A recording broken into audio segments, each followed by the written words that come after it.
This is the largest, most severe, and most complex outbreak in the nearly 4-decade history of this disease.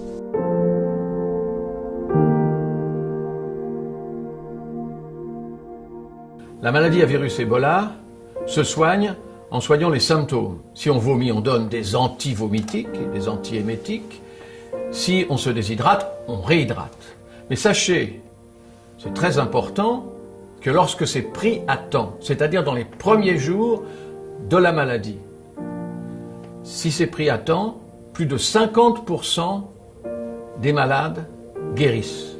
Derrière l'expansion très rapide de l'épidémie d'Ebola, il y a deux éléments. La défaillance des systèmes de santé qui ne pouvaient pas supporter le fardeau de cette épidémie en plus de tout ce qu'ils supportent, et puis la réponse internationale qui a été beaucoup trop fragmentaire et beaucoup trop tardive. On the 19th of July, le 19 juillet, un infirmier est mort dans cette maison. after his death, Après sa mort, l'entourage a commencé à paniquer. other relatives. Now Ensuite, his sa daughter- fille est morte aussi. When the daughter died, Quand cette fille est morte, the l'autre nurse that infirmière died qui vivait là-bas est venue pour gave aider. some helping hand in here. C'est comme ça qu'elle est morte ensuite après avoir attrapé la maladie. À partir de là, la panique a gagné toute la communauté. Panic around the community. Avec l'épidémie d'Ebola en Afrique de l'Ouest, l'Afrique a vécu une tragédie. Et c'est autour de cette tragédie que nous allons essayer de travailler ensemble pendant 5 semaines. Nous allons travailler pour essayer de comprendre pourquoi, pour essayer de comprendre comment et pour essayer de voir si l'on peut anticiper, prévenir, contrôler et que cela n'arrive plus jamais. This morning, I am declaring the current outbreak of Ebola virus disease a public health emergency of international concern. Toute communication sur le risque devra s'appuyer sur la connaissance de cette perception, sur sa distribution et sur ses déterminants. Et elle devra adapter sa communication au fur et à mesure de l'évolution de l'épidémie. Le manque de traitement, d'équipements pour les services de santé, de centres de tests, la pénurie de personnel et l'ignorance de la population minent les efforts contre l'épidémie. Un soutien accru en provenance de l'étranger, notamment des États-Unis, de l'Union européenne et des pays africains, est certes parvenu ces dernières semaines, mais le gouvernement libérien estime que c'est encore très loin des besoins. La situation en Guinée aujourd'hui est caractérisée par le fait qu'il y a eu des difficultés au départ, mais les choses commencent à s'arranger, mais il y a encore bien des efforts à faire. Du côté du système de santé, évidemment, le système a été un peu débordé au départ, en tout cas au plan du contrôle de l'infection. Mais maintenant, les gens commencent à comprendre et des mesures sont en train d'être prises.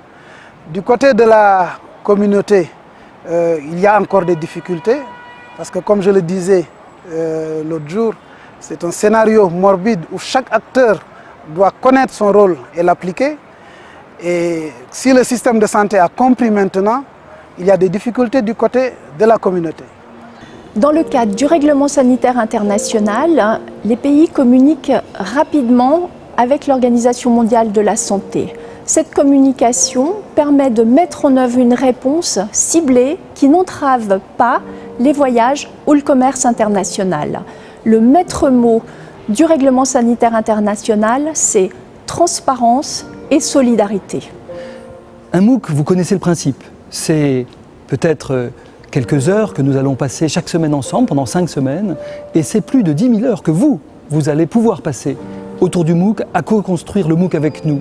Car si nous sommes peut-être une trentaine d'intervenants, intervenants de toutes disciplines, intervenants de plusieurs secteurs, des médecins, mais aussi des experts de l'université, mais aussi des experts des organisations internationales ou d'organisations comme Médecins sans frontières, un MOOC, c'est plusieurs dizaines de milliers de personnes que vous êtes et qui vont pouvoir participer à la compréhension et à une meilleure anticipation à l'avenir de ces problèmes autour du MOOC. Croire que Ebola c'est seulement un problème de l'Afrique est une interprétation erronée.